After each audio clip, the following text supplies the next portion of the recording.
Ne tolère jamais le manque de respect car ce que tu acceptes aujourd'hui deviendra ta normalité demain. Ce qui veut dire que souvent le manque de respect n'est pas forcément de la faute de l'autre, mais de ta faute. Donc si le plus souvent on te manque de respect, où que tu sois, ou simplement que tu n'es pas respecté à ta juste valeur, c'est peut-être toi le problème. Et si c'est ton cas, reste jusqu'à la fin de la vidéo parce qu'il n'y a pas plus pire que le manque de respect. Vous savez tous que le respect est la base de toute relation durable, que ce soit en amitié, en amour, professionnellement parlant. S'il n'y a pas de respect, alors il n'y a pas de communication, il n'y a pas de cohésion. C'est pour cela que je vais partager dans cette vidéo 3 conseils importants à appliquer pour te faire respecter. Ces conseils, c'est pas pour que les gens aient peur de toi ou qu'ils te craignent. Non, c'est pour qu'ils te respectent à ta juste valeur. Mais avant, je suis Eben. Ici, je te parle de développement personnel, de motivation. Donc, si ça t'intéresse toi aussi, tu peux t'abonner et aussi tu peux laisser un like. Le premier conseil à appliquer si tu veux qu'on te respecte, c'est de poser tes limites. J'ai une question tout simple pour toi. Comment veux-tu qu'on te respecte si tu ne poses pas de limites? Que ce soit au travail, dans tes relations amoureuses ou même avec tes amis, tu dois poser tes limites. Ils doivent savoir ce que tu aimes et ce que tu n'aimes pas. Et ça, dès le début, tu dois leur dire. Moi, par exemple, tu peux dire tout ce que tu veux sur moi. Tu peux m'insulter comme tu veux. Ça me fait ni chaud ni froid. Mais une fois que tu touches à ma famille, à mes soeurs, à mes parents, que tu sois mon ami ou que tu sois ma femme, là, tu viens de dépasser les bornes. Et j'ai des amis qui, eux, tu n'as même pas besoin d'arriver à leurs parents parce qu'ils ne permettent pas que tu les insultes eux-mêmes d'abord. Et surtout, pose tes limites à ceux moins âgés que toi le plus vite possible.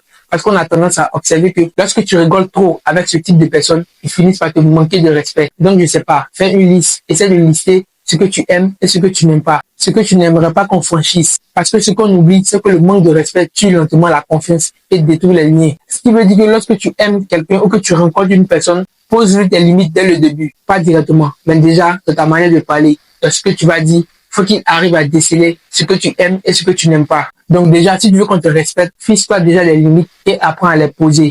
Le deuxième conseil important à appliquer pour qu'on te respecte, c'est de maîtriser tes émotions. Il y a cette phrase qui dit que la maîtrise de soi est un langage que même les cœurs rebelles respectent. Comment veux-tu qu'on te respecte si pour un rien, tu paniques, tu stresses, tu es énervé. Et puis encore, tu montres que tu es énervé et que ça t'affecte. Tu te plains pour tout, tu réagis à chaud, tu soulages tes émotions. Alors qu'un leader, celui qu'on respecte, c'est celui qui rassure tout le monde, celui qui reste calme quand tout part à la renverse. Et ce, même s'il est énervé, en colère ou bien paniqué, il essaie toujours de rester calme, de ne pas déverser ses émotions sur les autres, de ne pas montrer qu'il est affecté. Parce qu'il y a des gens qui veulent qu'on les respecte. Mais dès que quelqu'un d'autre balance un mot, ils veulent immédiatement réagir, ils veulent répliquer à chaud. Et ça casse l'estime qu'on a pour toi. Parce qu'on se dit que tu n'arrives même pas à gérer tes propres émotions pour le bien de tous. Alors, comment veux-tu qu'on te respecte? Et en plus de ça, c'est pas dans tous les endroits qu'on montre qu'on est énervé ou qu'on n'est pas d'accord. Par exemple, je prends un exemple tout bête.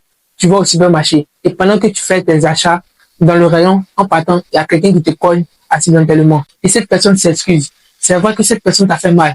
Mais vu qu'elle t'a demandé pardon, tu laisses tomber et tu continues tes achats. C'est juste un exemple parmi tant d'autres. C'est en ça aussi que consiste la maîtrise de soi. Donc, si tu veux qu'on te respecte, apprends à maîtriser tes émotions. Parce que c'est pas tout on dit ou tout on fait parce qu'on est énervé. Le troisième conseil important pour qu'on te respecte, c'est respecte-toi toi-même. On t'a beau donner tous les conseils sur comment te faire respecter. Mais celui-là, c'est le plus important. Dis-moi clairement, si toi-même tu ne te respectes pas, qui aura le courage ou l'envie de le faire? Imagine quelqu'un qui passe son temps à s'insulter lui-même, à se dénigrer. Et ce, en présence de ses amis. Tu penses sincèrement que demain, ces mêmes amis-là n'auront pas cette facilité à l'insulter, à lui manquer de respect. Pourquoi? Parce que tout simplement, il leur a montré déjà la voie. Imagine encore une autre personne qui passe son temps à insulter, à dénigrer les autres. Et tu penses que demain, ce dernier-là sera respecté par ses amis? Non, parce qu'il n'a pas respecté ses amis en les insultant. C'est pour ça qu'il y a cette phrase qui dit, ce que tu veux qu'on te fasse, fais-le aussi pour les autres. Tu ne peux pas vouloir qu'on te respecte et manquer de respect aux autres. Donc, respecte-toi toi-même en respectant les autres. Et tu verras que les autres vont te respecter.